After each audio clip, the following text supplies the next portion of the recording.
Hello friend आपण मानक बहुत बहुत स्वागत। तो फ्रेंड आज आम मैंने जाना जे +2 एंड 10th परीक्षा को लेकिन बहुत बड़ खुलासा है जे कि आमर गण शिक्षा मंत्री समीर रंजन दास यार बड़ खुलासा कर।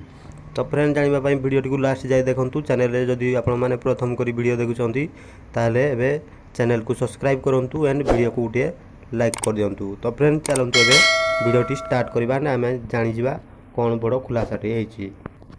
चलित शिक्षा वर्ष में निश्चित भाव में मैट्रिक और युक्त 2 परीक्षा हेबो माने मैट्रिक एंड +2 परीक्षा ए वर्ष निहाती भाव में हेबो। परीक्षा सामान्य विलंब हो पारे किंतु परीक्षा निश्चित भाव में हेबो बोली गणशिक्षा मंत्री समीर रंजन दास सूचना देइछंती। तो फ्रेंड हुए तो परीक्षा टिके लेट हो पारे किंतु ए वर्ष परीक्षा हेबा कथा पूरा ठीक एंड आपण माने निश्चित भाव में पाठ पढ़ा करंतु, पाठ पढ़ारे ध्यान दिंतु, परीक्षा सुनिश्चित भाव में हेबो। आज से कहते सर्वनिम्न 3 मास पाठ पढ़ारे मैट्रिक और युक्त परीक्षा हेबो। जदि सर्वभारतीय स्तर में परीक्षा बंद पाई केंद्र सरकार निष्पत्ति नियंती तेबे परीक्षा बंद करा जाय पारे।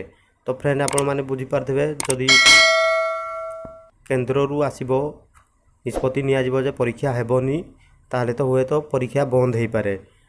तो फ्रेंड नहले किसी असुविधा नहीं, मात्र परीक्षा बंद नहीं ओडिशा सरकार कौन निष्पत्ति नेबे नहीं बोली समीर रंजन दास निजे स्पष्ट कर। कारण परीक्षा बंद हेले पिला माने गोटे वर्ष पछई जिवे।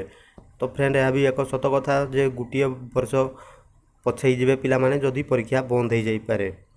अन्य पक्षरे आसंता डिसेम्बर 31 पर स्कूल खुलिबा नहीं विचार करा जिवो बोली समीर रंजन दास याकू स्पष्ट करछंती।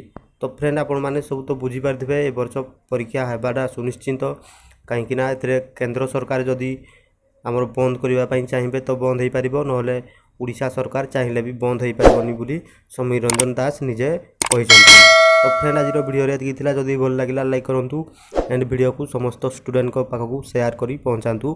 तो फ्रेंड आपण मैंने चैनल को सब्सक्राइब करूँ एंड वीडियो को गोटे लाइक कर दिंतु। आज ये पुणी नहीं आसबि नेक्स्ट को फ्रेश एपिसोड वीडियो से पर्यंत विदाय दिंतु। जय हिंद, वंदे मातरम, जय भारत।